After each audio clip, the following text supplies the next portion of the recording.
giving me wind and rain. You're some kind of butterfly. Baby, you give me midnight. You whip up my appetite. Don't leave me here high and dry. Oh, I don't wanna jinx it. 안녕하세요. 치명남입니다. 한 일주일? 열흘 정도 제가 동영상을 좀 올리지 못했습니다. 너무 바빠가지고, 예. 날은 더운데 상당히 바쁩니다. 제가 좀 야심작으로 만든 침향 꿀이 여기저기에서 지금 주문이 좀 많이는 아니지만 주문이 솔찬하게 들어오고 있습니다. 그래서 그거 제조해서 또 패킹해서 또 보내드리고 이렇게 하고 또 새로운 지금 지르들이 그 꿀에 대한 그런 비즈니스 질문이죠. 그게 너무 많아가지고 요즘에 지금 상당히 좀 바쁘게 지내고 있습니다.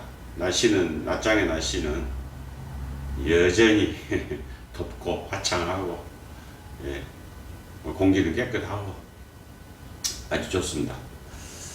그래서 이제 제가 침향의 효능에 대해서 전번에 많은 양을 제가 유튜브를 좀 이렇게 동영상을 올려드리려고 했는데 좀 지쳤어요. 해도 끝이 없기 때문에 이야기를 잠깐 또 이쪽 방면으로 약간 돌려서 또 이야기를 좀 해볼까 합니다. 이 부분도 상당히 긴 내용입니다. 긴 내용인데 이걸 물론 유튜브에 이제 인터넷에서 좀 관심이 있고 침향에 대해서 관심이 있고 공부를 좀 하시고자 하는 분들은 인터넷에 여기저기 막 뒤지다 보면 다 나오는 이야기들입니다. 근데 이제 그거를 일일이 다 찾는 그러한 수고로움을 제가 좀 덜어드리는 거죠. 이런 내용들을 제가 이제 아주 오래전에 발췌를 해놨기 때문에, 발췌를 해서 제가 가지고 있는 내용들이기 때문에 그 중에 좀 재미있는 내용만, 모든 내용을 다 소개시켜 드릴 필요는 없고 좀 재미있는 내용만 제가 좀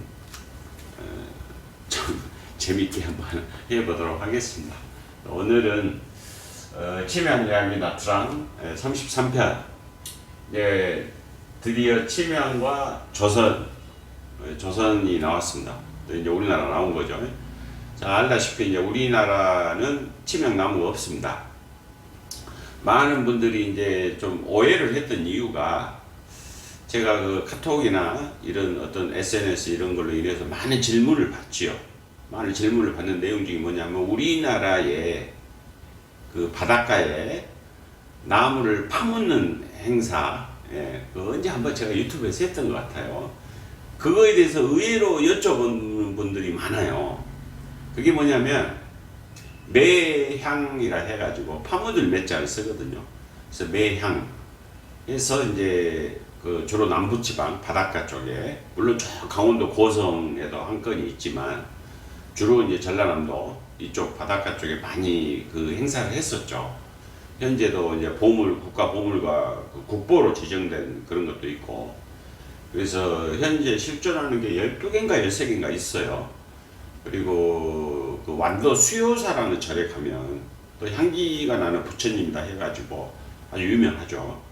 근데 모든 분들이 그게 이제 침향인 걸로 알고 계셨었어요, 과거에는. 침향은 아닙니다. 그거는 이제 농나무고, 농나무를 바닷속에 묻어놓으면 이제 1000년이 지나면 그게 침향으로 바뀐다고 이런 전설 같은 이야기들이죠. 절대 바뀔 수 없는 이야기고, 농나무를 가지고 그런 행사를 했었어요. 과거에 한 지역의 유지나 군수나 어떤 절의 주지스님 이렇게 해서 이제 겨울에 주로 농한기에 그런 행사를 해서 마을의 안녕과 번영, 건강 이런 것을 하기 위해서 이제 해가지고 바다에다 묻고 이런 행사를 했는데, 많은 지역이 간척이 돼가지고 많이 없어졌죠. 지금 이제 몇 군데 있는데, 그런 것들이 이제 침향이냐라고 저에게 여쭤보는 분들이 많은데, 침향 아니고 농나무입니다. 농나무. 우리나라 남해안과 제주도에 많이 있는 농나무를 가지고 그런 행사를 했다. 침향은 아니다. 그런 것은 이제 마음의 어떤 기원, 예, 그런 것에서 그렇게 과거에 행사를 했고, 그게 비석이나 바위에 이렇게 기록으로 남아 있는 것들은 현재 국가에서 문화재로 지정을 해서 다 보호를 받고 있는, 예, 지자체에서 관리하고 있고, 예, 그런 겁니다. 그래서 그거는 이제 침향이 아니다는 걸 알려드리고, 침향과 조선에서 이제 조선왕조실록에 무려 침향이 142번, 상당한 양이죠. 예, 침향도 나오지 않은 나라에서 142번이나 등장을 합니다. 그래서 이제 오늘은 이제 좀 재밌는 이야기로 추리하다 보니까 오늘은 그 첫 번째 이야기로 세 번째죠. 태종실록에 1406년에 태종실록에 나와 있는 이야기. 예. 이 이야기를 선택을 한 거는 최근까지도 그 역사가 이어진 그 끈이 하나 있어요. 그래서 제가 이제 이 이야기를 했고, 이런 말씀을 제가 드려야, 저는 개인적으로 침향만 하는 일은 이제 어떻게 보면 그 유튜버인데, 내일인가 뭐 후쿠시마 오염수 방류한다고 그러더라고요. 저는 뭐 제가 아무런 힘도 없는 먼지 한 톨에 불과한 사람이지만, 2차 대전을 일으켰던 일본이 저는 그것에 수십억 배, 수천억 배의 잘못을 하지 않느냐, 인류한테. 저는 그런 생각을 합니다. 진짜 몹쓸 사람들이에요.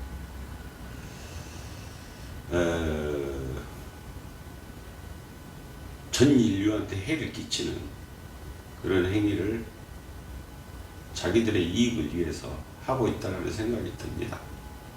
그냥 육지에다가 가둬놓으면 될 물을 그 순간에, 짧은 순간에, 우리가 이 지구가 없으면 어떻게 되겠습니까? 보호해야 될 대상에 말도 안 되는 그런 행위를 한다고 하니,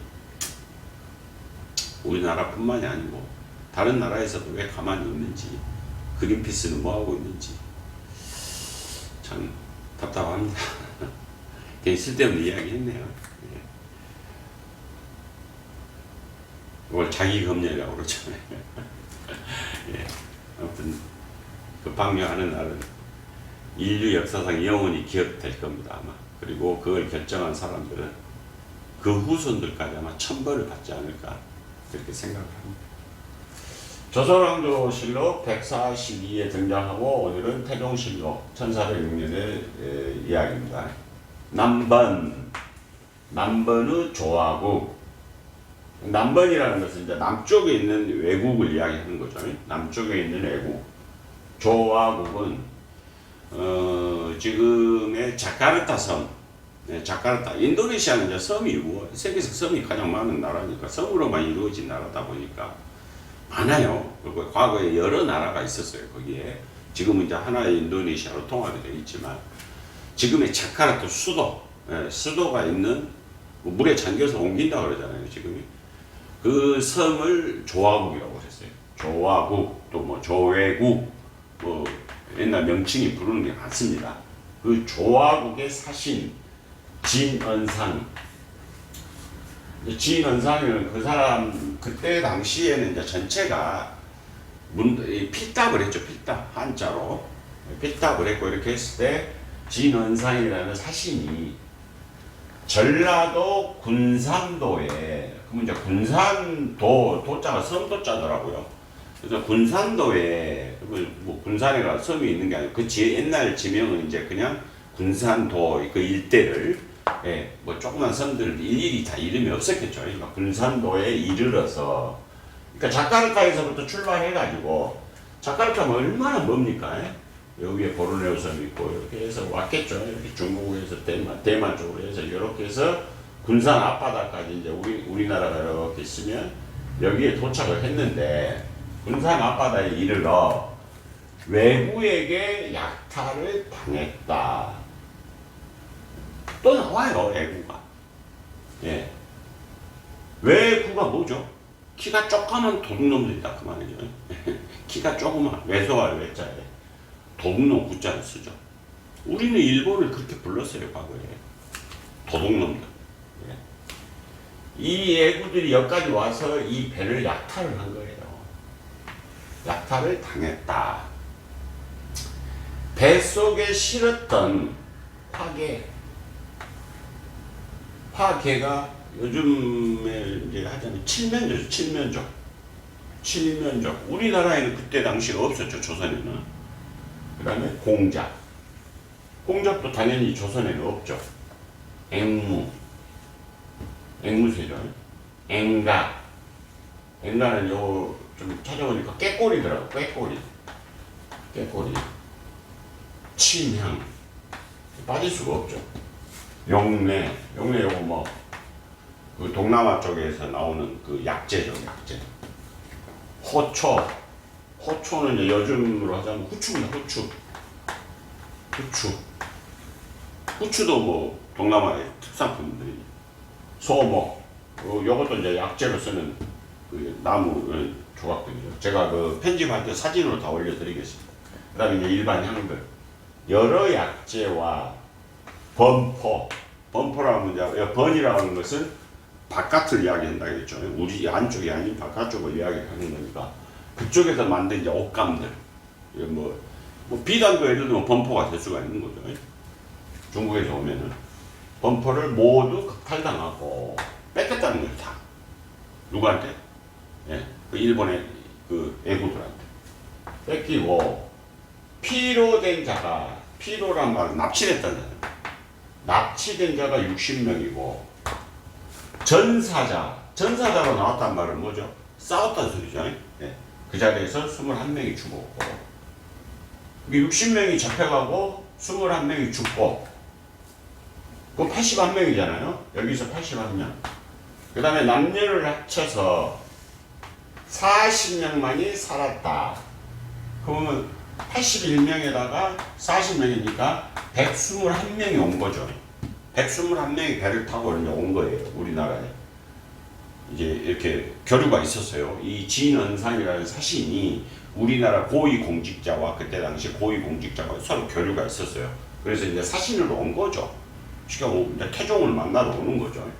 올 때 이렇게 선물들을 잔뜩 가지고 귀한 선물들을 잔뜩 가지고 오다가 이 외구한테 군산 앞바다에서 당해버린 거죠. 121명이 왔는데 21명이 죽고 60명이 잡혀가 버리고 40명만 살았는 거예요.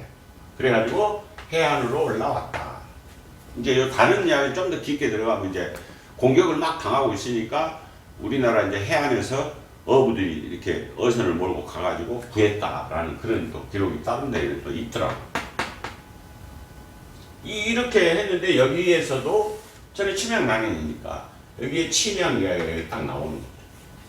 침향을 가져왔다. 여기까지 동물이고, 네, 여기까지 동물이고 이제 식물 쪽에 가서는 침향이 제일 앞에 이렇게 딱 나오는 거죠. 그 정도로 침향은 국가와 국가 간에 서로 뭐 조공을 하든 서로 교류를 하든 어떤 무역을 하든 침향은 항상 제일 처음에 나옵니다. 왜? 귀한 약재이기 때문에 최고의 약재로만 사용이 됐기 때문에 그렇게 이제 침향을 여기 가져왔다. 이렇게 된 우리나라 내용에만 이제 이렇게 돼 있고 2017년에 문재인 대통령이 자카르타를 방문을 했어요. 국빈으로.